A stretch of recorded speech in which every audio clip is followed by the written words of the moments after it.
Across the Fence, art, collecting, and philanthropy. We'll visit a private collection of Vermont art to find out how it was put together and what's going to happen to it in the future. Good afternoon and thanks for joining us. I'm Judy Simpson.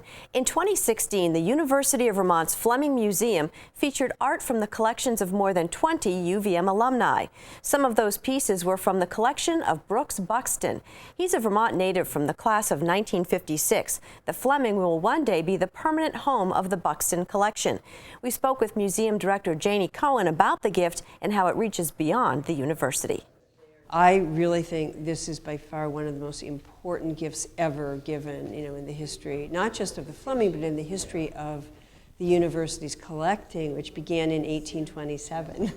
This collection really represents a document of the changing Vermont landscape, which is something that's studied, in the geology department, the geography department, in sociology, anthropology, throughout the university. So it's such an important gift on so many levels.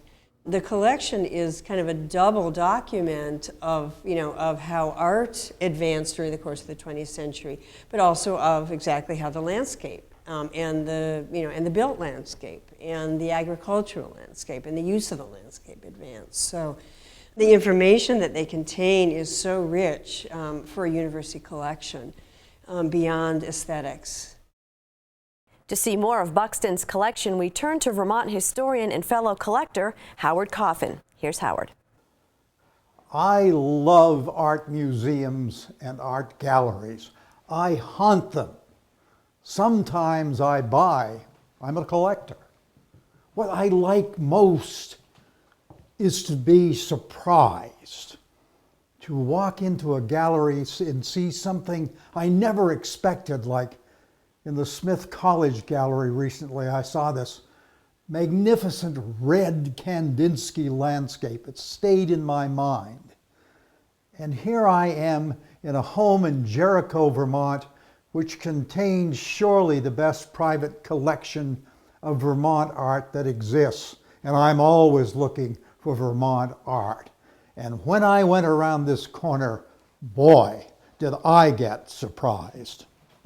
Discovering art, it's everywhere in this house, the bedrooms, the bathrooms. And then on this wall, a wall covered with the work of Charles Heide, the 19th century Vermont landscape painter. There's a view of Mansfield, another one in winter, Burlington Harbor, Winooski Gorge. I'd seen pictures of these great pictures, but never the real thing until I came here. And then I had one of those Mussorgsky moments when the music soars for a discovery of art in the next room.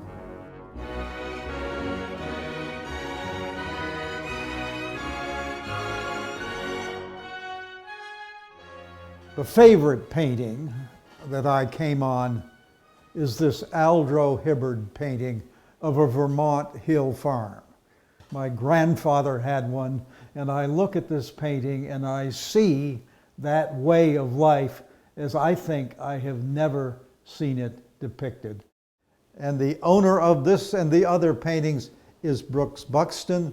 Thank you for having us in your home today. Well, thank you. Glad you're here in the house in Jericho, and also that you have selected one of my favorite paintings as well. I grew up also perhaps a whisker before you, but this is the essence of Vermont hillside farms, which existed, I would suppose, well into the 1940s after the Second World War.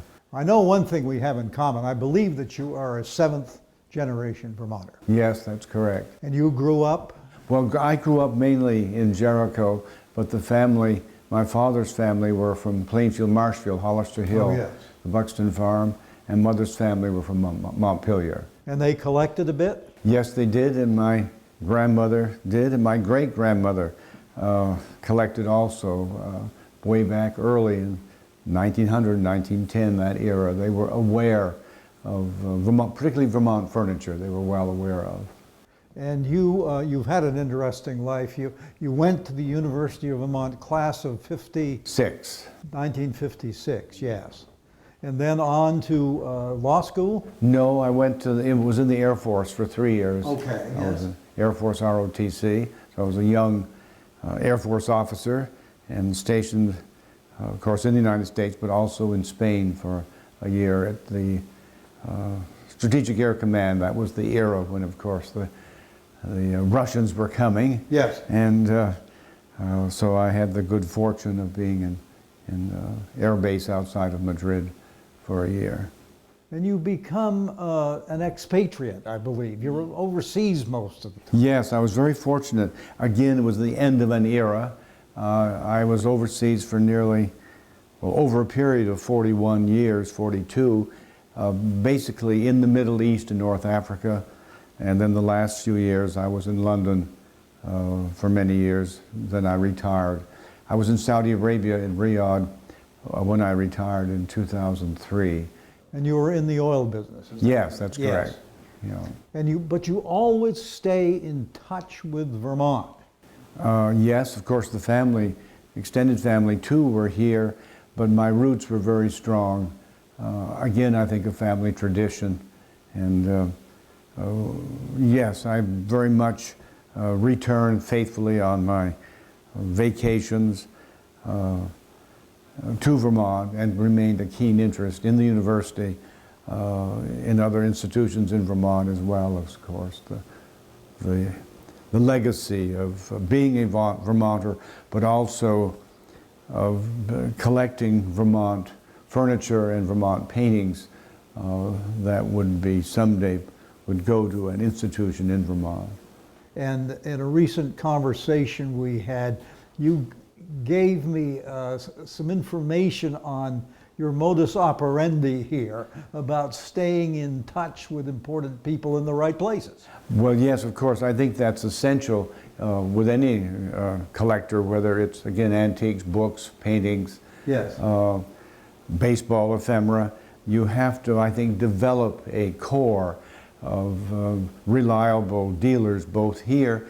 Oddly enough, as we discussed when you were last here, Howard, many of the paintings which you find here, particularly the non-Vermont indigenous painters who came up from New York or the Boston area, they were carried through the years by major New York dealers and Boston particularly as well.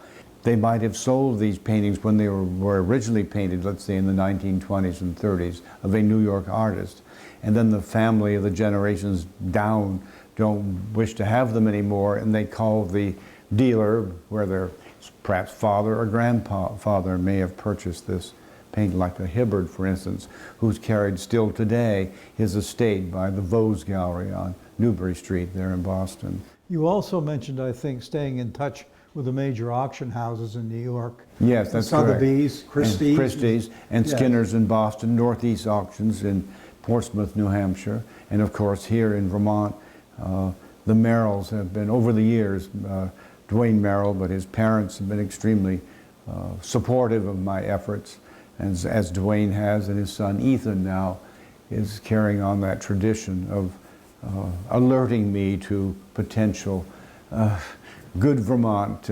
My standards are pretty high, as you can notice. As I can see, yes, Yes. I can well see. And so they've also learned, I think, through the years to, if something exceptional turns up, to let me know. I found it fascinating, of course, having grown up in Woodstock with artists everywhere and summer people everywhere, that you make note that many of the paintings you have were the possessions of summer people in Vermont who would winter in New York or Washington or Boston, and the paintings would go with them, and that's how they turn up in the New York and Boston gallery. That's correct, and which is a trail, you might say, but in a way it's a very fortunate one that these paintings do resurface, if you will, generation after generation, and then I'm able to see them and then decide whether they work with the collection, which in many cases they do, particularly if it's the same artist. There's naturally an understanding, a feel, like as you mentioned, Howard, very perceptively, this Aldro Hibbard, a Massachusetts, a Cambridge, a Boston, actually Gloucester Cape May painter, but came up to Vermont. This is Townsend, Vermont, in 1938. And it's a very emotive, a very powerful image of, as you mentioned again, it realistically captures what you saw when you grew up in Vermont many years ago. Your support of institutions here in Vermont has been widespread. I'm on the curatorial committee, the State House with you. I know you've supported the Shelburne Museum, been on their board. But the Fleming Museum at the University of Vermont, am I correct in assuming that this collection eventually goes there? Yes, that is correct, and had always a keen interest with the Fleming. My school days in Jericho Elementary School, going down to visits to the Fleming, and then of course when I was at the university I took a keen interest and have over the years since. And I've been on the board of the Fleming for many, many years. Currently I'm chair, which I'm honored to still be able to contribute and to not only in the future gift of all the paintings here in the collection will go to the Fleming, which I think is extremely important as the university still has an agricultural college. Of course, it's very strong in the environment. And then even this Hibbard painting, but others in the house particularly, point out the history, if you will, of Vermont agriculture, the landscape, the environmental changes, there's a pictorial record, an accurate record. Because many of these, particularly 19th century artists, they were trained as, some of them as surveyors. They, besides just their artistic talents, they had a feel for the land, for the openness, for the pastures, for the meadows, which is very helpful for us today, for students particularly, to study the history. To see what we've lost. Absolutely, to see what we have lost. These more open landscapes, right. This beauty that so much of it is gone. Speaking of beauty, you look out the front window of this house of yours and you see a very historic view. You see two bends of the Winooski River, that wonderful railroad bridge, but we're looking across the river at an historic site, are we not? Oh, absolutely. I refer to it sort of in jest or in fun that I'm looking at Vermont's Mount Vernon. It's the home, of course, of Thomas Chittenden and his family, many of whom, and there are other, of course, Chittenden houses in Williston, but here the Clark family has kept the property. Amazing, these marvelous river bottom meadows, and of course the whole hillside of French Hill. And so I feel very privileged to be looking out on the farm of our founding father, of Thomas Chittenden. Talk to me about some of your favorite pieces in the collection, Brooks. Well, it's odd that I do have some. Charles Louis Heide came up here from New York. He'd studied under Thomas Cole. Of course, never had that distinction of being Thomas, but he somehow, in an honest way, he focused, of course, on Lake Champlain, Mount Mansfield, and of course the High Bridge there in Winooski, kind of his three subject matters, but yet they're honest paintings, and I very much captured, say, mid-19th century Vermont.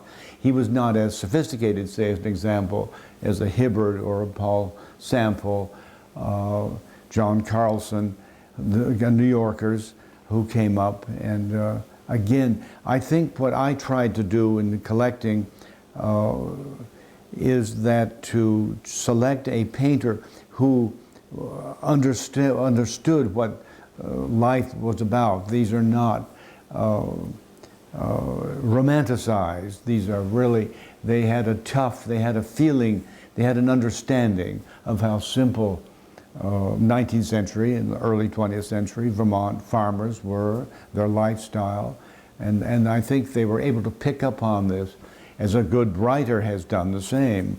I sort of chuckle sometimes when I read or reread Ethan Frome by Edith Wharton. Of course, she was a sophisticated gal, but yet she picked up the essence of this hard-scrabble incident on a Vermont farm. And I think these painters did the same.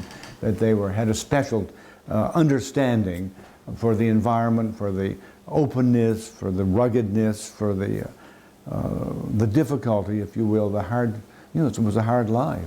Well, thank you, Brooks, for a job well done and still being done. And thank you all for watching Across the Fence. I'm Howard Coffin.